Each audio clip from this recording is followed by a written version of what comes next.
Hello, and welcome to the Digital Orthodontist. Well, it's not live, is it? This is a non-live Digital Orthodontist, a special episode, as it were, and I'm your host, Dr. Kyle Fagala, and I'm joined by my colleague and friend, Luke Infinger.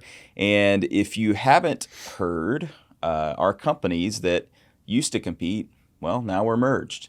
And so we have HIP and we have Neon Canvas, and we're merged, and Luke was in Memphis, and we thought, why don't we film a podcast at 8 a.m., you know? And that's why we're not live, because at 8 a.m., you're getting ready for work, taking kids to school, starting your first round of patients. We thought, you know what, we'll just film this and we'll put it up later. Yeah. So cleaning the coffee maker. Yeah, coffee maker's not even working. I mean, what a pain. I've got a Dr. Pepper for later, keeping it down here, keeping it off screen. But we're here at the lovely Neon Canvas Studios, and we'll be filming this podcast here. So today what we're going to talk about is practice personality types. This is something I'm proud to say that I think we've innovated on, right? Yeah. Yeah, this is kind of fun. It's like a new and original thing that we've come up with. We've been working on a book for the past few months called The Practice Paradox. Almost done. It's almost done. And you'll be seeing that and hopefully getting a copy really soon. But kind of succinctly tell me, what are the practice personality types? Well, there's a few. And I mean, the way that we approach the practice personality types is kind of thinking about the market, your avatar, but then what's your uniqueness and how you really want to run the practice, like your actual personality, who you are, your brand. And we see that a lot of practices just don't think about this. It's kind of an afterthought of what it could become is a bit generic, right? So what's really going to set you apart? What is your team going to buy into? What is the community going to know you for other than just straightening teeth? And that matters a lot when creating your practice personality. But there's boutique, there's startup, there's high volume, there's multi-location. And that's what we want to break down today is maybe some people listening and watching don't really know, because it hasn't really been described in this way, I don't think, which is why we put it in the book and want to talk about it. But figuring this out is a really big piece to growth, and not just growth like more production, but really kind of stepping into the practice of your dreams. Yeah. I think I'd just add on to that. If you go into work every day into a practice that's incongruent with the way that you are wired, or sort of like if you could just start over and build the practice of your dreams, maybe a few years into practice, now knowing what it is that you would like, what would that look like? And I think you find that a lot of people are working in a practice where they've built the practice that a sort of mentor suggested that they build, or that, you know, from kind of keeping up with the Joneses on the Facebook groups, they've decided that this is what it needs to be. You know, I'm going to have 3 or 4 locations, and when in fact they'd be much happier with one, or they're working 7 to 7 because they thought that was necessary to find success, and it's making them miserable at home.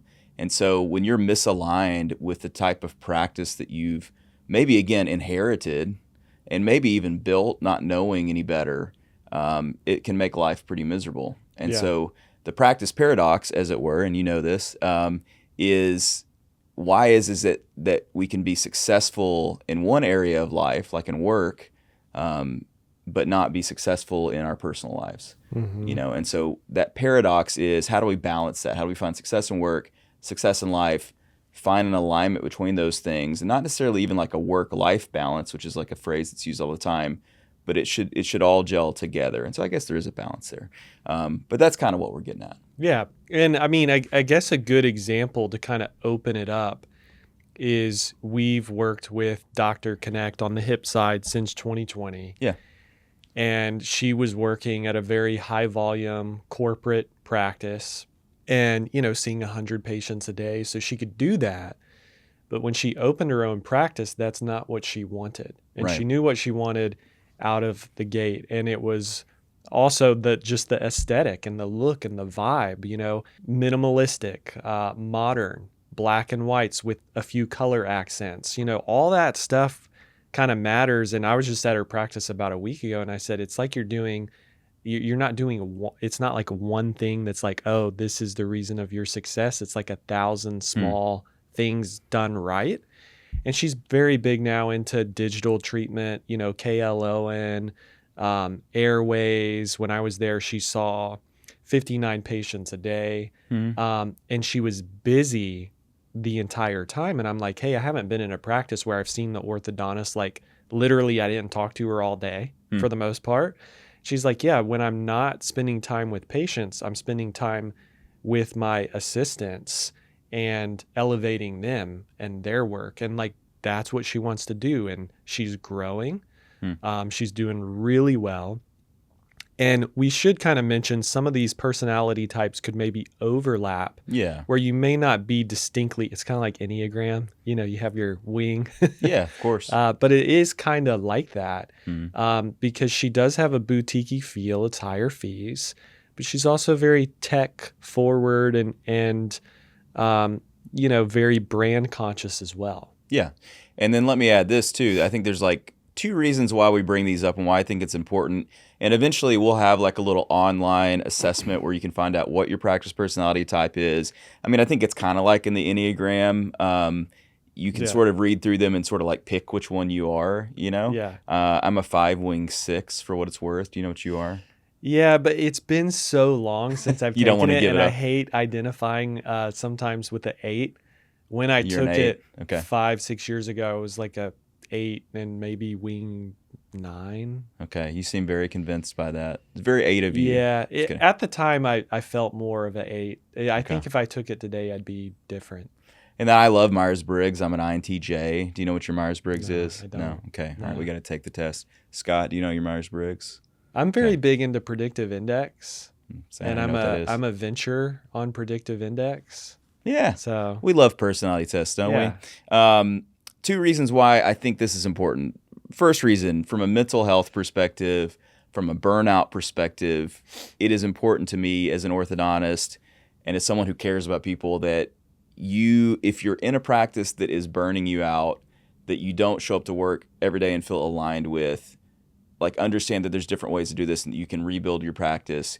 You can choose that if 60 patients a day is your max, change it around to where that's the case. Or if you want to work, you want to go in at 9 so you can take your kids into school, and then you want to close at 2:30, you can do it. And there's plenty of examples. We have like tons of examples of people who have successfully done that. The second thing is, we're marketers and we have marketing agencies, and there are different ways that you should market specific to Meta, Facebook, Instagram, Google, and then also how you do your website that we would say strategically make more sense for the type of practice personality For that you sure. have. So Yeah. that's the other thing. So those are kind of the 2 things as we're talking through this. Yeah, because if there's not congruence across everything, the vendors you use, the technology you use, the marketing you use, then it's going to leave you frustrated. Yeah. Right? Because it's ultimately going to be producing a different type of result or getting to a result in a different way that fits a different model. Right. And it's going to leave you frustrated. And in fact, that's what I was going to say, just as like a baseline assessment. If you don't love going to your practice or really like it, love's a strong word, but enjoy it, right? You enjoy going to work. Your team enjoys going to work. If those things aren't happening, then you probably haven't gotten this figured out. And this episode is going to be really key. And then our book coming out will be really important too, to go through that, because I don't know about you. I talk to so many orthodontists who aren't excited and they're spinning their wheels and they've been stuck for a long time and they're looking for a breakthrough, but they don't know what to do. Yeah, for sure. Well, let's talk about the 6 types, because again, this is like a new concept for anyone who's listening to this. And I'm just going to read them and then we'll kind of go one at a time, just sort of talking through it and giving some color to each one. So we have the tech forward office, the boutique experience, the high volume clinic, the multi-location empire, the lifestyle practice, and the startup journey. And I think just given the names, it's pretty self-evident, but maybe let's add some color. Let's start with the tech forward office. And I guess what I kind of like to talk about is what is paramount to each model, and then maybe let's give some tips around marketing for each of these. So tech forward Sure. office. I mean, the tech forward office is someone who loves things, right? Like, what's the next thing? Yeah. And we've seen this a lot, like dental monitoring, indirect bonding, going digital. Sure. But 3D printing, all that kind of stuff. Yeah. CRMs, Practice Beacon, they could be focused on certain types of ads and creatives like UGC content, or somebody emailed us the other day and like, hey, what are you guys doing to rank with ChatGPT? Cool. So it could be all of those things. And I do think a very modern approach to marketing works, but they're probably going to be less about brand and visual. Not saying they won't be about that, but they'll be more about the systems. And a lot of people are using, AI now in all of their conversations to see like, okay, well, how is AI going to change this? And so thinking through that, with Practice Beacon, there's workflows, there's AI built in. What are other tools you can maybe recommend to this person that they may want to look at? All of these things are going to be important. And this person, to me, is a little bit more systematic and kind of obviously big into technology and how that's going to help make the practice efficient. Yeah. So tech forward offices, I would say from an overhead perspective, for what it's worth, a little bit higher overhead. Like they're a little bit less compelled by keeping things lean and mean. If you're a tech forward office, you should be charging more for your treatment. I don't think that's always the case. It's not. There can be some incongruence there, but I think that the type of patient that you're going to attract that appreciates that technology would be willing to pay a little bit more for that. One thing that we talked about with how you advertise is like meta ads, let's say, maybe not the best fit for tech forward, because the type of patient that's going to appreciate the technology and the detail and the systems and the it's basically the how on the what of orthodontics, is going to be a little bit more thoughtful and spend a little bit more research on it. It's not just going to be a quick decision that they make like, oh yeah, I'll go there. It's like, no, they're going to have read the website. They're going to have read the details. They're going to have researched maybe on AI, like, are there any orthodontists in town that use this technology or that, that kind of stuff. And I think with that, if you are going to run meta ads, or maybe some of these people already are, and maybe they're striking out, right? And it's kind of questionable, is putting some of this in video content and speaking to who that avatar is, because that will at least make what you're doing on Meta more effective. And there's ways to do that where even if you don't want to get leads from Meta, you can run it as like an awareness and reach campaign. Sure. And it could reach the whole community, send traffic, or that maybe they go Google search you, they look you up on GPT, and then you can retarget them with an offer. So there's ways to do it where it's maybe not like, which we'll talk about in a little bit, how you do that for high volume or multi-location. It's a different strategy. Yeah, and I guess what I would say is that the incongruence that could exist would be if you're a tech forward practice and you have all these amazing stories around the technology you're using, that it's unique and that it makes you very different, very, very different from the pediatric dentist in town that's doing orthodontics or the general dentist in town that's doing orthodontics. But you don't tell those stories, no one's going to know it. Right. And so I think our emphasis, we would suggest to someone who has this kind of personality type, is you need to tell these stories, like you said, in video, but your website needs to be infused with all these different stories about, your 3D printing and how you do direct print aligners, all this kind of stuff. And like as an orthodontist, like I know these things, but I'm not an early adopter into tech. So I would never be a tech forward practice.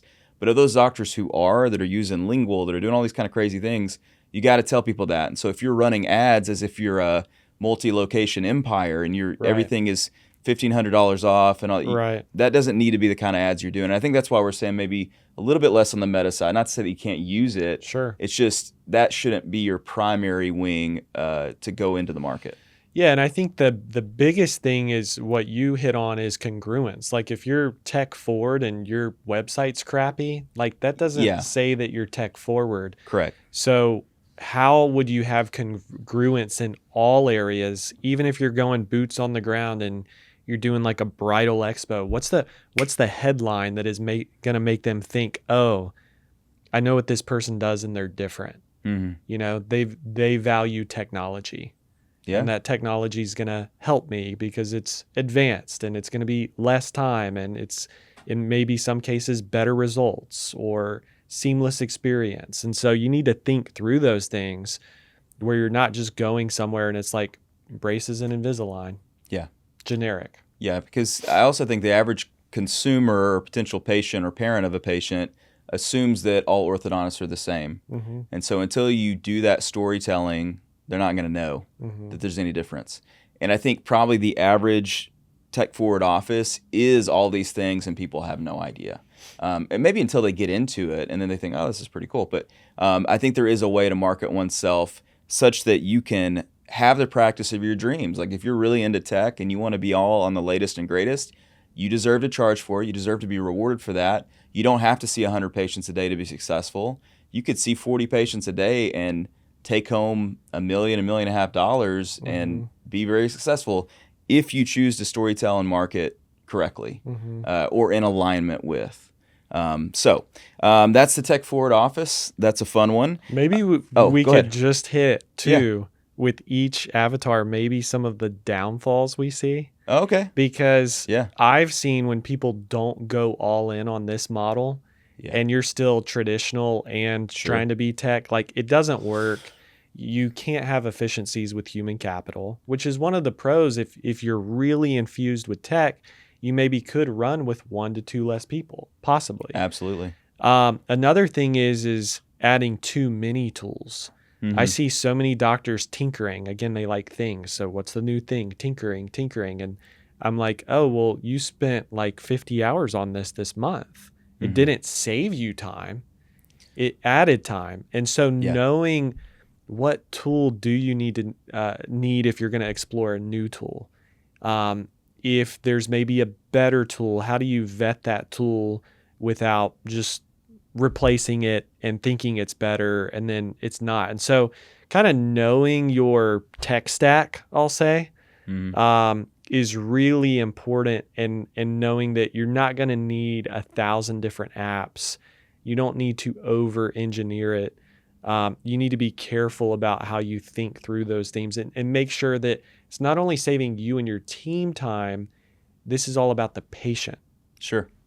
Yeah, at the end of the day, it's got to be that. And I think, the excess of a tech-forward practice is a practice that's only there to serve the doctor. Yeah. But I will say, a really techie people, that's kind of like part of what it is. It's part of what it is. And I'll just say, like, great. That's great. You have that option, you know? But again, I think the biggest mistake you could make is if you try to shoehorn yourself into being, a high-volume clinic or a multi-location empire while you're still trying to support the extra homework or work that's required with some of these technological systems. Or if you're not charging an appropriate amount for this added benefit. Like if your overhead goes up by X amount and you don't increase your fees, it may not work out the way that it should. So a related practice personality type, and again, there can be overlap between these things, but would be the boutique experience, which we already kind of alluded to. But let's talk about that. How, I guess, is that different? And then we'll talk about how we market it. So boutique. Yeah, I'll give kind of my interpretation and belief of this. Boutique is probably going to be very high fees, probably, because it's going to remain small, but it's also going to be a good experience. You need to have very good customer service. Think like Ritz-Carlton here. Yeah, like if you go to the Ritz and people are rude, it doesn't work. No.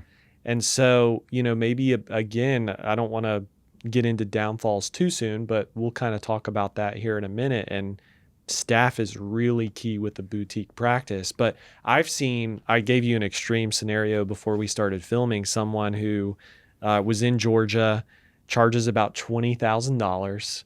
They see you all the way from when you're they want to start seeing you at 6, all the way maybe up until you're real late teens, 18, and they look at everything, even just facial orthopedics and all that's airways, everything. They may even refer you to a chiropractor. They look at posture. So that's kind of an extreme case. Yeah. But, he was a professor, still is. He also has about a practice doing about $1 million in production. And so he has the lifestyle that he wants. And that's what all this is about. Yeah. And so that's an extreme example. No, it's a great example. Yeah. Yeah, I mean, I think, boutique, I see people who will open a practice, they'll spend a lot on the build out, and so that it stands out as different. It can feel like a spa, and sometimes they even add spa services, Yes. or you'll see a lot of like injectables, Botox, Yeah, and things like that's that. right. Even I'll see where they'll sell products. It almost like feels like a bit more like a store. Yeah. Um, A high-end med spa is kind of like a yeah, good parallel here. yeah. Yeah.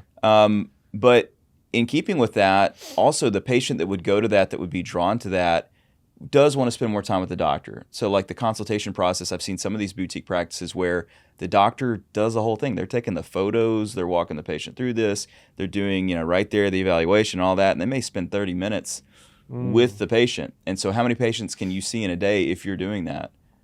Not that many, maybe Right. 20, Right. you know? So your fees need to support that. Yeah, your fees have to support that. And so if you're trying, again, to sort of shoehorn this idea of this boutique, or you build out this immaculate Taj Mahal type practice, this med spa type practice, and then you're trying to run 100 patients through it, it's not going to work. I think a boutique practice most often is going to skew more towards adults too, as opposed to kids. And the kind of adult that would be willing to spend $20,000, which I know in your example that was seeing them at age 6 all the way through. So there are different examples, but they're not going to want to be around a lot of loud kids, That's running true. around the office. That's true. And so you kind of have to be selective. And again, this comes at the end of the day, I think, to marketing. If you want to build this kind of a practice, this is what makes you happy. The idea that you can go in, and again, your times, if you're doing a boutique practice, can be whatever you want them to be. Like I go in from 9:30 to 2, and then I'm done for the day. And I see 18 patients, and each patient is paying me $14,000 for treatment. I do all aligners. Like it can be this kind of practice. It's very, very different from the average orthodontic practice or the traditional orthodontic practice. To build that, you have to get your storytelling right. You have to market it in such a way. The logo, the brand, everything should fit this idea and this concept. And then you have to market it to people, because you'll find that audience. There's people who will select this for sure, but not if you're just on a list of like in-network providers. Right. That's not how that works. Right. And maybe some of the downfalls, there's a lot of conversations, and I'm a boutique practice. And it's like, well, I looked you up. Your website doesn't look boutique. Right. Like there's not a lot of information. There's not strong descriptors of why that adult patient would want to come to you versus someone else. So all of that should be thought through, like what you talked about with branding and messaging, and like it should be on point where it's obvious if I want to go more to that high-end med spa experience, that you are the practice that could offer that to me. So that's boutique. That's a rare practice type. Might even be, of all these, perhaps the most rare. But I think we've both seen it done really, really well. And to the person that has the mindset of, I want 3 or 4 or 5 locations, boutique feels very different. They're almost totally on different planets. Yeah. And to be honest, me personally, I love to delegate. I love to have a little bit larger team. Like a boutique practice to me would be kind of exhausting. Like it does not fit my practice personality type. Whereas there are some other people that they love the idea of that. Maybe they don't like to delegate. Maybe they want to have a team that's like 2 people. Right. Someone answering the phones, someone doing sterile and kind of assisting with things, but mostly they do the work. Just know that that's possible. You know, as a dental student, endodontists, they're always talked about like, oh, it's amazing because they have such low overhead and they only have like 2 staff members. And I was thinking, that sounds kind of boring. Like, I don't know, And if the first phone call doesn't match that boutique experience, I mean, that's a train wreck. Yeah, sure.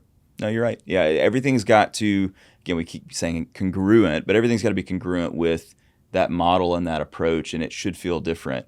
And so I guess I would say this too, there's a sort of like level of difficulty to pulling this off successfully. I would argue that this is probably the most difficult This is tough. practice personality type to pull off. Yeah. But for those people that this fits, do it. And there's plenty of examples, and you reach out to us, I can send you examples of practices that are doing this extremely well. And you may not want to do it in an area, I'll say where I'm from, like Cantonment, Florida. Look it up on a map. It's outside of Pensacola.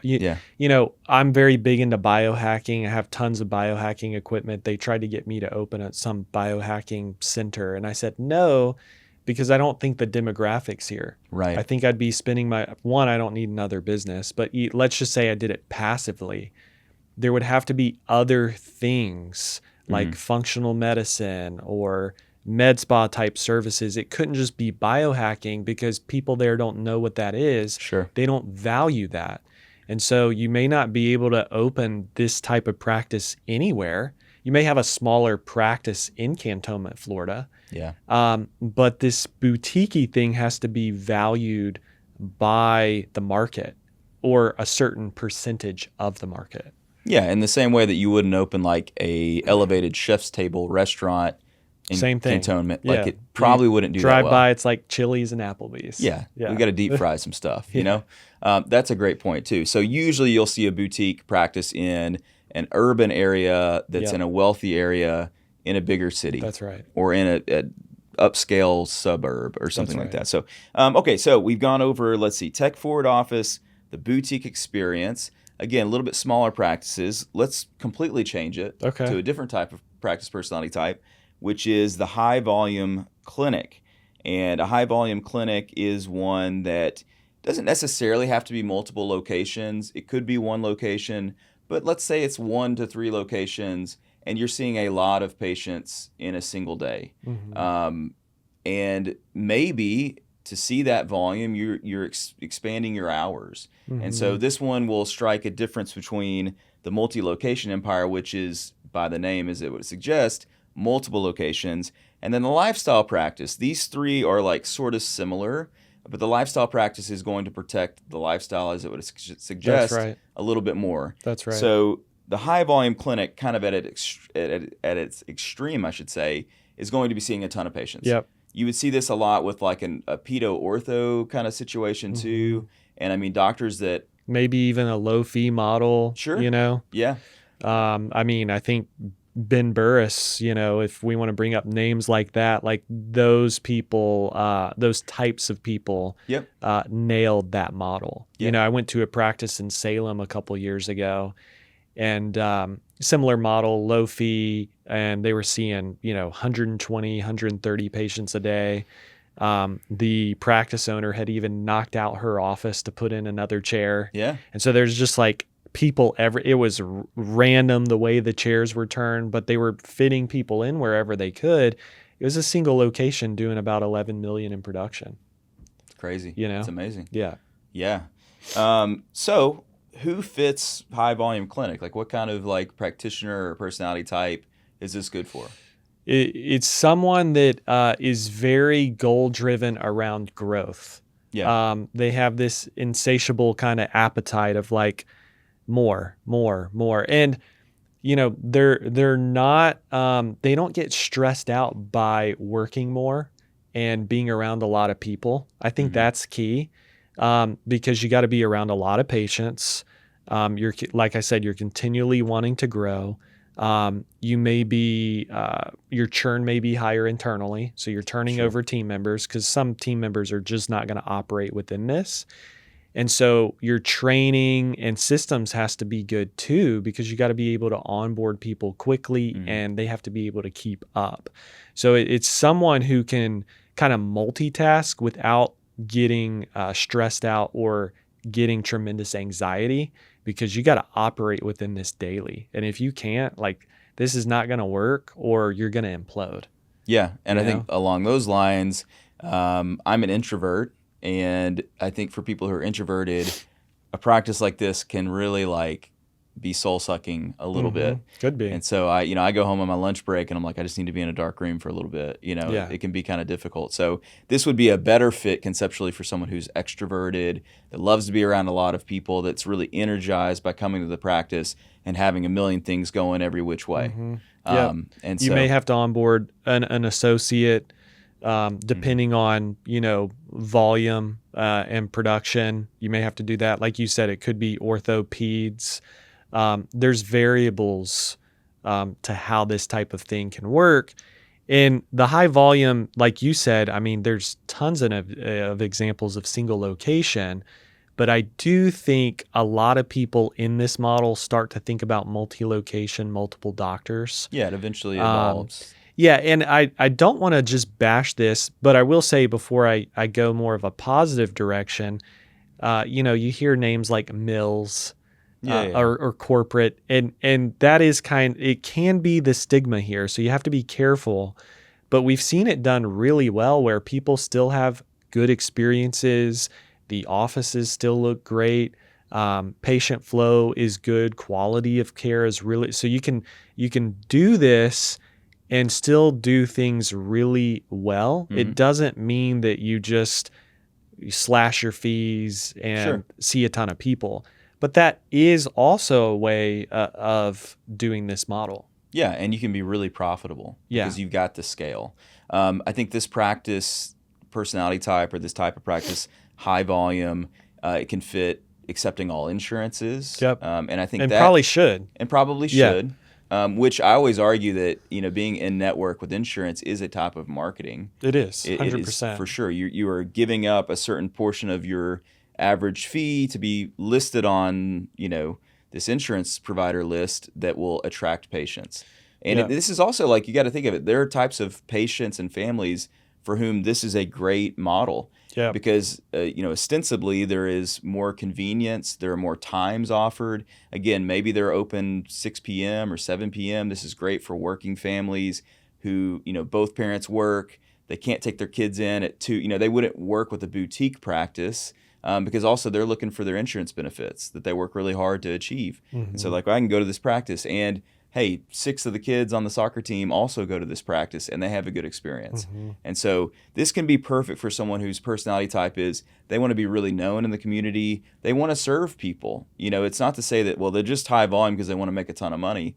Well, not necessarily. It may just be that they want to treat everybody. Like I think that's more common is, people who just like people and want to help more people and they're growth oriented. So they keep moving the benchmark in terms of goal. Well, I hit this goal. Now I have to have a new goal. So they're very driven that way. Dr. Ephros, he's been with HIP for a long time. He was kind of figuring this out for a while, several years, because he was doing well. He just had 2 locations, and then one day he called me and he's like, I really want to grow this thing. I now have this practice personality kind of solidified. And it's maybe more of the multi-location that we can move into. Yeah. But it's also kind of high volume to some degree. But 2 practices to now I think he's like 6 or 7 locations in the upstate New York area and just continuing to kind of blow the doors off. But very goal-oriented. I mean, even with his health, working out, he and his wife are very fit people.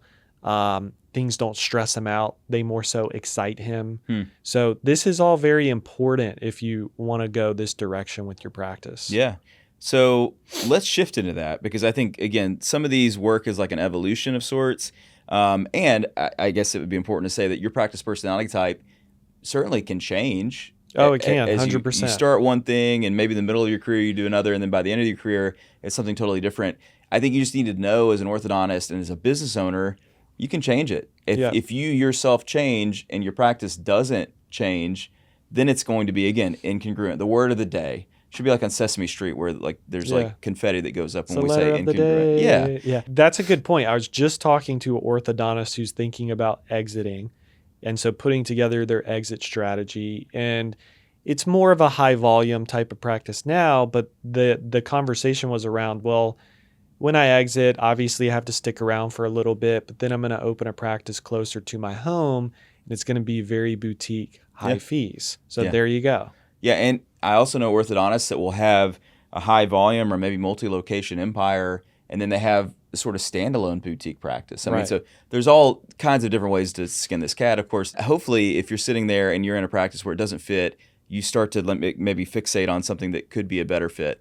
From a marketing perspective, for what it's worth, we're just like all in, on a practice like this. You need to be high on Meta. You need to be high on Google Ads. You need to have a website. It doesn't necessarily have to be like the most amazing website of all time, but you need to be putting some money into it to attract people. Yeah, so it could be more of like a funnel conversion. Offers are going to be important here. Not that you have to run an offer all the time, but it could be through seasons. Be intentional there. Meta ads is going to be very important here. Getting a lot of leads. You got to have a lot of at bats. Yeah. If you want to pull off sample this model. size. Yeah. Yeah, for sure. Okay, so again, that naturally evolves into another practice personality type, which is the multi-location empire. And I'll just stop and say, this is the type of model that some orthodontists find themselves in just because they're sort of chasing this next big thing, and now they have 3 or 4 practices and they're miserable. Mm-hmm. They can't keep their life balanced. And these are the ones where people, reach this burnout or this existential crisis, or it's sort of a midlife crisis or mid-career crisis, where they're like, what have I done? Mm-hmm. And of course, any decision you make as a business owner can be undone. You can always sell off practices or do whatever you need to do. But I find that people that sell to corporate, oftentimes, they have built this multi-location empire when it doesn't really fit their personality type. And now they're like, I got to sell because I got no other option. I got to get out of this. I've got to offload this thing, as it were. Of course, there's a positive side to this. Like Dr. Efros, you said, like he's drawn to this idea of multiple locations. Ben Fishbein, I think he thrives with multiple locations. And Harvey and Thomas. Sure. Multiple associates, things like this. Now, this would drive me crazy. I, at one point, went from 1 location to 2 locations to a 3rd location. And for me, 3 was like, it broke it for me. It was just like too many things to think about. Like, it's a Wednesday. Where am I going? Like, I just didn't like that. And so for me, 2 is probably a better fit. And honestly, like if I could do it all over again, just having 1 location would probably be a better fit for me. I'm sort of more of a lifestyle practice guy, which we'll get to in a little bit. But let's talk, okay, if you're a multi-location empire, tell me a little bit about that. Well, first, I'll say a lot of people come to me and they think they have to do this. Because the chatter and in the groups and everything, it's like, oh, well, if you want to grow, then open another location. And, well, then do you also have to add another associate? Because like you said, where am I going to be on Wednesday? Well, do you have locations that are just sitting there? Because that's burning more money if they're just sitting there than possibly adding another associate, even if it's a little slower in the beginning. But growth has to support this. If growth does not support this, I wouldn't just go out and start opening locations. I always tell people, if you have a C practice, get it to at least a B+ before you duplicate it. Yeah. Because if you're going to try and duplicate a C, really your C is going to be probably a D. Right. Because the satellite's going to be a little bit worse. But growth has to support it. And then think about marketing spend. Okay, you got this marketing budget. Maybe you already think it's expensive. Now you open another location. Do you not think that you may have to double your marketing budget? Because now you have a whole new, and I would argue it's even harder because you're opening in that location, and maybe it's not a de novo, maybe you bought someone else, but that even has complications too, and that can be confusing to the market. So you really need to think through this. Do you really want, like you said, you gave your own story, do you want to keep up with multiple locations? And then as those locations grow, you're going to have to keep up with more doctors, associates hiring. I mean, it could take 6 to 12 months to find a good associate. It could even take longer. Sure. So those are all things to think about. It's going to cost more. It's going to take more time. Do you really want to do this? Now, if you have a B+ practice or you're kind of near capacity, then this can make a lot of sense. Right. And if you still have more gas in the tank. Sure.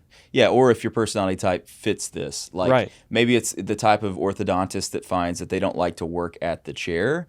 They like to be in more of an administrative or managerial role. Right. And this really is a way, empower the team. Yeah. And so some of the orthodontists I know that have these 5, 8, 15, 25 location practices, they're more like a CEO, or they have a sort of entrepreneurial, they want to be like, I'm going to work 2 days a week and I'm going to crush it from home, but I'm not going to be, bending wire. That doesn't do anything for me. Well, we haven't brought this word up, and maybe this should be the word of the day. Maybe we can change it. Leadership. Okay. Because I like incongruent, but go ahead. Yeah, I do too. Congruence and congruence. I mean, I was joking, but leadership is so important with this specific type of model, because if you don't build past the flat org chart of like doctor, office manager, and everybody else, that's kind of typical what you see. Yeah. If you don't have a kind of C level, I'll call it like a director team, and then team leads under the director, and then everybody else underneath that. So it's more of like a pyramid type of structure, right? You're the CEO on top. You're probably into like John Maxwell or motivational type of people. Some of that's probably baked into your training. Those things are very, very important and shouldn't be overlooked. Yeah. And I would also say, like, just because you can doesn't mean you should. That's right. And so I think this would be the rarest practice type, or in my opinion, it may sound wrong, but like it should be the rarest, because I really honestly feel like very few of the orthodontists that I know are cut out for this. And doing it well. And doing it well. And doing it profitably. I mean, the crazy thing is you can have 8 or 9 or 18 practices and be less profitable than if you had 2 or 3. Yeah. Or even like in some cases like 1. What's your thought on high volume, multi-location, maybe even lifestyle, and how you treat patients? Like using braces, like actually doing same day starts, like how does that tie into these models specifically too? Does that matter? Yeah, I think it absolutely matters. From my perspective, if you're really going to go all in on like the high volume, the multi-location, you're probably not going to be doing some of these fancy systems that create a lot of homework. And typically the personality type that wants multiple locations is probably like very different from the boutique or tech forward kind of mindset. Right. And again, like you should find yourself in a practice that you have built and conceptualized because it mirrors your personality type. And so if you're a tech forward like person that wants to tinker and wants to have your hands on everything, if you somehow find yourself in a 3 or 4 or 5 location practice, it's going to be a disaster. Like that, again, incongruent. It's not going to work. Right. And for people who do, that's going to lead to burnout very, very quickly. And it's going to lead to a lack of success because you cannot scale that. Yeah. And so knowing when to say no to something is very important, because again, multi-location or high volume, I've seen them try and like, oh, well, my friend's telling me about this tech stuff, and it does not work. Or let's just pick on maybe, you know, a lingual system or something like that. That's easy to pick on. Yeah, and I just came lingual. out of them. Yeah. So yeah, I feel like I'm qualified to do this, but that can really put a snag in maybe the type of growth you're trying to have in multi-location or high volume. Well, let's talk about why. So like with lingual, I mean, you're talking about like a $3,000 lab bill all of a sudden. If you're putting that into a multiple location empire, also you have to have specific training to be able to do the adjustments on the lingual system. Also, if you're in multiple locations and it's shipped to one location, but the patient wants to go see it at another location because on that day you're there, and then you've got to have it like moved. I mean, it becomes a nightmare. Yeah. And so there's a lot about having just one location. Everything is shipped to the same location. Your assistants are not duplicated. They're all just in that one. Like there's a lot of synergy that comes with that. And believe me, I know, because we had the 3 locations and like, oh shoot, that's at the other spot. And it gets kind of crazy. Yeah. And so you kind of have to have the mindset, and really it's about empowerment and delegation. You have to be able to have, like you said, directors. And anyone who's successful at multiple locations, they have a very strong person. For Ben Fishbein, it was Amanda Floyd. Yeah, like, and then Brittany underneath her. Yeah. You have to have those kind of people that they could be running their own operation, but they happen to be working within this operation. And in effect, they are running that operation. And usually the doctor is someone that is a little bit more laid back and is a little bit more go with the flow, not like me, you know? And so someone like Ben, like I've told Ben many times, like your superpower is your ability to delegate and to give things up. You know, so all right, so those are those practice types. I still think I have some glue too that I found. We may need from the lingual. Yeah, we may need to sync up on this. Well, you got some off on the bottom last time, but I think I found some on top. You should have gone to a boutique experience, you know, and they would have gotten all the glue off. All right, so we've got 2 more left. So we've talked tech forward, we've talked boutique, we've talked high volume, we've talked multi-location empire. Kind of goes without saying, but multi-location empire marketing, do it all. Yeah. You got to do it all in multiple areas. You got to spend more like as you roll up a new location, you probably need to go above the certain percentage, Right. like in the short term, to get that thing up and running. And we talked about yesterday, we see practices spend upwards of 12% on marketing, depending. But I mean, just as shock factor, we've got practices spending $20,000-$30,000 a month in ad spend. Yeah. Just ad spend. Yeah. Depending. But you have to, if you've got 8 locations, it's going to add up. You can't just, it's not the Field of Dreams where you build it and people will come. It's not really how that works. Now, in some geographies, like you could be the only practice in this random city in really rural Alabama, and you're lucky, and the competition doesn't exist. I mean, that can be a little harder. Like with Dr. Efros in upstate New York, it's probably not like super oversaturated, but you're gonna have to put some work in. You're gonna have to market if you're gonna get these practices going and making them profitable. The 2 remaining are the lifestyle practice and the startup journey. What I kind of want to do is go to the startup journey, because I think that's an interesting one, because that one has flexibility. And I did a startup, 0 patients day 1, pure startup. And that practice personality type was obviously my personality type at a certain stage, but obviously I'm no longer in the startup journey. So I think, talk to me about startup journey. Well, it is interesting, and I'm curious to kind of hear your story too and how that changed. But startups can be really tough depending on debt and, what you're up against. I mean, I'll talk to people and they're coming out, 500,000, upwards of maybe in extreme cases, $1 million in debt. And now they want to go to LA and open a practice. And I'm like, may not be the best idea. And so some of the things that I've seen in the recent years that's really successful is people who are working at a practice, maybe as an associate or at a corporate practice.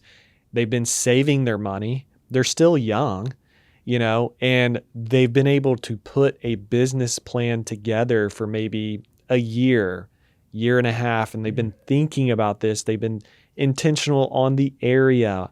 Maybe they've done a market study, and I'm not saying something super sophisticated, but like a market study. And Dr. Carter, he's like, if there's a Publix there, I'm going to look at the area. That could be kind of your market study. But there's more intention, there's more strategy versus I just came out of residency. I'm $600,000-$700,000 in debt. I'm going to go to Manhattan and open my practice because that's where I want to be. May not be super strategic. So I do think being more strategic now than maybe 12 years ago is something that needs to be done. Yeah. Well, if you go to Manhattan, you go to LA, and you have the right personality type to pull it off, you can do a startup and build it as a boutique practice and be successful. I know people who have done that and carve out a unique niche. The problem that I see with some startups is they kind of go and they shadow this like multi-location empire, and they try to build that from day one, and it doesn't necessarily like make a lot of sense. Yeah. The other thing to kind of accept is if you're out there and you're a resident that's about to start the practice and you want to do a startup for whatever collection of reasons, I mean, I always suggest to people like try to find something that you can buy, because like that gives you, rolling AR, and it gives you some, that's right. Gives you some systems, and it gives you something to work off of. I mean, doing a startup stinks. We did it because it was the only option. But if you're going to go that route, accept that like your personality type ultimately may not fit what a startup is like in the first year or 2 or 3. Like for me, it really wasn't. Like I could do it. You're doing all the work. I mean, when I started, it was my wife and me, and I did all the clinical work, every little bit of it. And it attracts patients that want to ask a billion questions, the ones that have body dysmorphia, that like they're never happy. And I was there and able to take care of them. I mean, I had a consult one time that took over an hour. I just couldn't get out of it. You learn some of these the mistakes, but like I would never allow that now. We have systems in place so that was not my personality type, but it had to be. And so I think one thing that's great about the startup journey is it is a journey, and it should be that in those couple of years, 2 things: that in that process you start to develop a sense of what your personality type is, so you can then pivot into one of these other personality types and start to build that practice. Right. But accepting that this is not what you're going to be doing forever. It's a season. It is a season. Yeah. Yeah. And even the startup season for HIP, it wasn't an orthodontic practice, but I mean, for 5-6 years, I mean, we really weren't largely that successful. And so, it was a season to show up and yeah, there you go, Dr. Pepper. I was involved in, like you were saying, you were doing all the clinical work and in an hour-long consult. I mean, I was doing a lot of the consulting, the coaching, the sales. I was running ads in ad accounts. And we had I think in 2020, we had about 11 people and kind of hit reset during COVID and then had exponential growth after that. So my kind of parallel in telling that story is you may be in a season where, yeah, you have to do certain things 2, 3, 4 years. Ultimately, your vision may be this lifestyle practice or the multi-location practice, but reverse engineer. And I think in talking about all of this, find maybe a mentor and emulate to some degree what they did. Obviously, you're going to put your own spin on it. Yeah. But that is really, really important. If you can't see a mentor in whatever business you're in and go, oh, this is someone who inspires me. I would enjoy this. This is what I want to be. Maybe you talk to them, you take them to lunch, you fly and see their practice, and it solidifies that. And then you can literally emulate and reverse engineer that process. And in many ways, it can be like a cheat code where you could learn in a weekend what it took this person 4 or 5 years to do. Yep.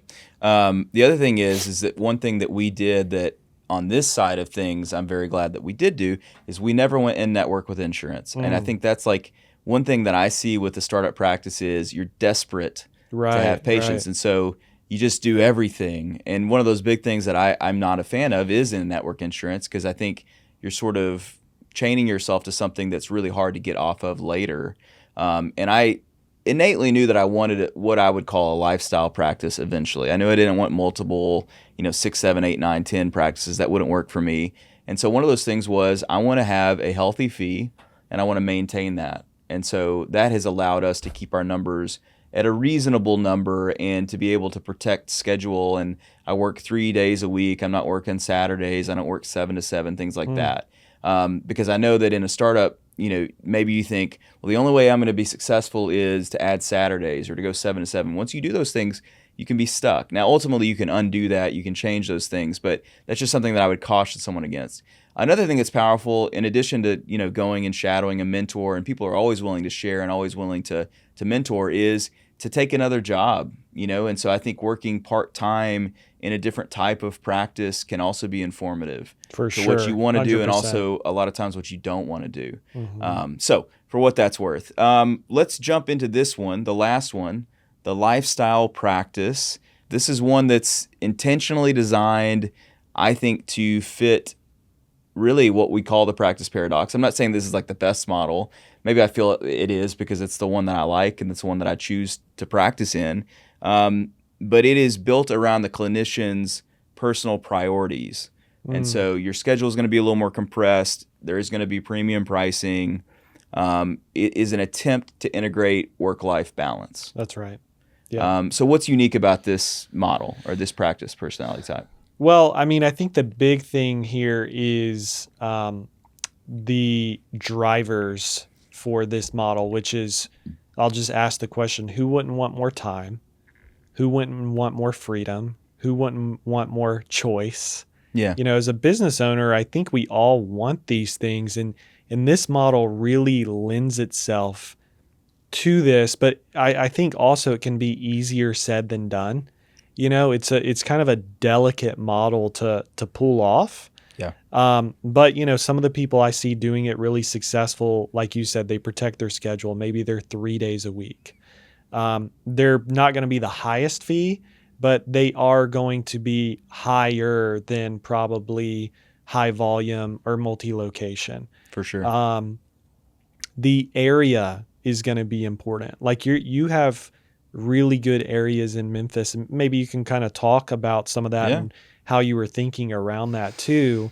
But yeah, it gives you longevity. It allows you to maybe be more health conscious. I'm not talking about like food you eat. I'm talking about maybe like balance, like mental health, spiritual health, emotional health. Like You just, again, more time, more freedom, maybe in some cases more money and more choice. You have options. Yeah. So this model lends itself to those things really well. And you said this earlier, is that to have a practice like this, you have to learn what you say no to and what you say yes to. Yeah. And Neil Kravitz, I'll use it as an example. He had found himself in a practice where, I don't want to misquote, but he was seeing maybe 90, 100, 120 patients a day, something like that. And he consciously chose at a certain point because he felt like what he was providing, clinically was not in line with what he wanted, philosophically or personality type. And so he hired a couple associates and he insisted on only seeing 60 patients a day. He determined that that was kind of his limit. Now, I haven't talked to him recently to know if that's still what he's doing, but he consciously chose what for him was a lifestyle practice. I have seen this pulled off too with partnerships that are multi-location. Again, like how do these kind of sometimes bleed into one another, where they've all agreed that they're only going to work three days a week. And so because there's maybe 3 or 4 doctors and 5 locations and a good team underneath them, they can do that. And they still kind of have this lifestyle thing, but there's multiple. Imagine if you had 3 or 4 of you. In this practice, it's like a family practice. So it's like a dad and 2 sons and then, a friend. So it can kind of bleed into some of these other models, but they're very intentional about their time and the schedule and how much they want to work, how many patients they'll see. Well, no one doctor is responsible for all 5. Right, that's right. And they split things up. There's actually a good example in and around the Jackson, Tennessee area, FMY Orthodontics, Doctors Merwin and Miller and Trammell and Buckner and all these guys that I know, they split up different practices. And because Jackson is surrounded by a bunch of smaller towns and cities, they have different practices, but the one doctor is only responsible for so much. Yeah. So they split it up really effectively. And in this particular case where they do something like that, maybe the doctor really values collaboration too. And not only collaboration on the clinical side, but the business side too, because in some cases orthodontists are lacking in that, and so for some, it can maybe make them feel more safe and certain if they have partners in this type of model with them. I've got some names just as we researched our book, and I found that this was probably the most common model. I think in the mature practice, probably the most common model. Dr. Brian Rochfort, he does $5 million, working 27 hours a week, 50% overhead. That's great. Dr. Emily Watson, she actually had a practice that was busier. She was probably having a practice on Fridays, and she restructured it. She goes 8:30 to 4 p.m., 12 days a month. And because of that, her production went up 4 times in a period of 10 years. Dr. Emily Caskey Peppers just works 8 days a month, and it allows her to kind of balance things. And her husband teaches public school, so it's not like she's doing that because her husband's an anesthesiologist or something. This is what she chooses to do. Yeah. And the thing is if you, from a business perspective, structure it correctly, you get your margins right. I mean, how much money do you need to make? You know, like $500,000, $1 million, $1.5 million. Like it's all at a certain point about the same. If it's going to, your lifestyle's truly not going to change that much unless you want to like live in a castle. But again, congruence. I have always wanted a moat. I'm not going to lie. A moat would be cool. Yeah, a moat would be great. And a lot of this is like, not to be cheesy, but it is kind of how to build a moat around your business. Oh, there we go. Because if you do this correctly, you will be the practice of choice for the demographic and the audience that appreciates and is looking for this. So I do think that's important.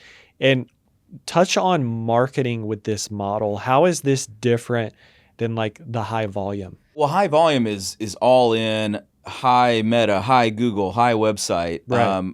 I think with this model, you're not going to be in network insurance. I mean, from my perspective, and there's different ways to do Meta, but Meta is going to produce a lot of leads that you have to create systems around to handle. And maybe with this one, you do a little bit less on the Meta side. Google ads not so dissimilarly, but Google ads are going to target people that are actually searching for your services. So they're a little bit more informed, a little bit further down the road. SEO is going to be really important. Yeah, so maybe medium to high on Google ads, and then maybe you do have a website that is on a high level, that's like really well designed, that's very thoughtful, that tells your story, that's sort of long-term focused. You're not so short-term focused with this kind of practice model. Maybe there's like less pressure to like drastically and dramatically increase the number of patients that you're seeing like overnight, I guess you could say.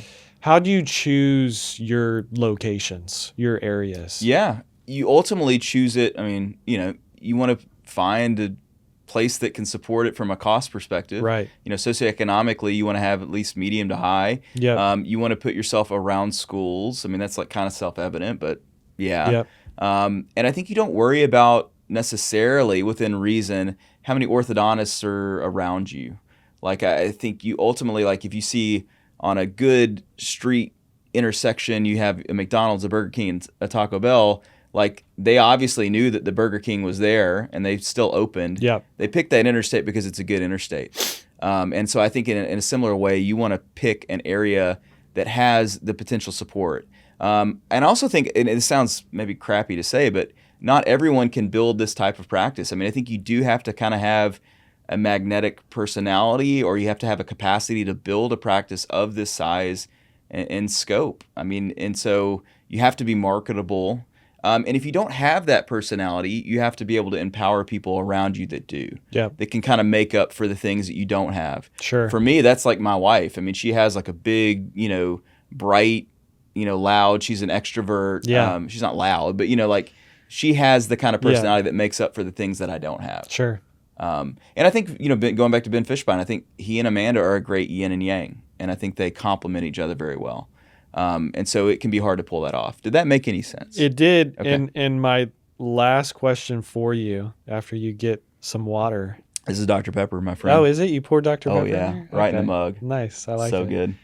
Is how involved in the community should a lifestyle practice Very. be? Okay. Yeah, very. I think that's another thing is that you're going to see your practice rise as you have kids that hit school age and things like that, and you kind of hit your like golden decade, as it were, when your kids are right in that kind of middle school. And I'm right in that moment right now with 4 kids. Yep. And so, no, this is one that you're dedicated, really, and this is why it's best with a lifestyle practice, should be no more than 2 locations, I think. Yeah. And even 1 can be like pretty ideal, but 1 or 2, like really fixated on the area that you live in. You're committed to this area. People know that. They know you. They see you at things. They know your kids. You play soccer with them. Like, I think that allows you the leverage to create a schedule that fits your lifestyle very well. Mm-hmm. If you're sort of, going, 2 hours away to an area and working that as one of your 7 or 8 locations, that's not going to work for a lifestyle practice. I mean, innately, obviously,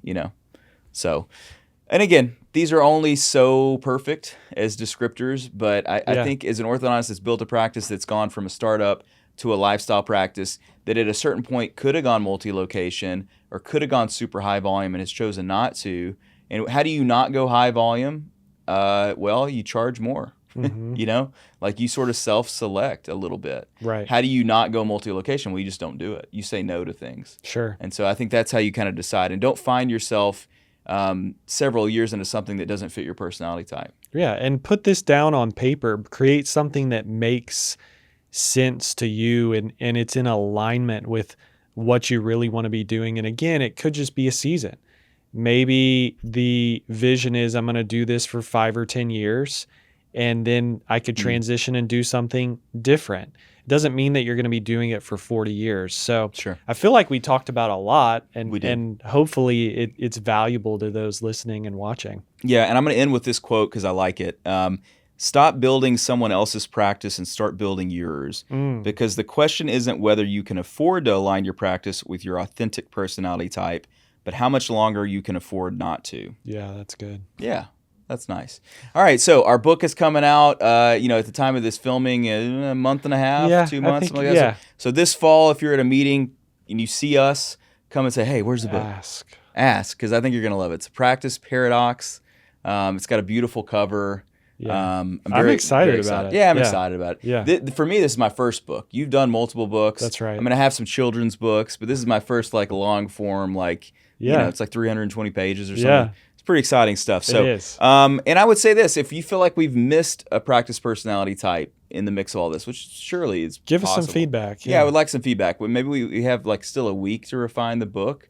So we'll Yeah. add in like a 7th personality type if there's one that we forgot. Yeah. And if you ever have any questions about this, reach out to us. But thank you to Luke Infinger for being on the podcast Thanks today. for having me. I enjoyed the conversation. I enjoyed the Dr. Pepper too.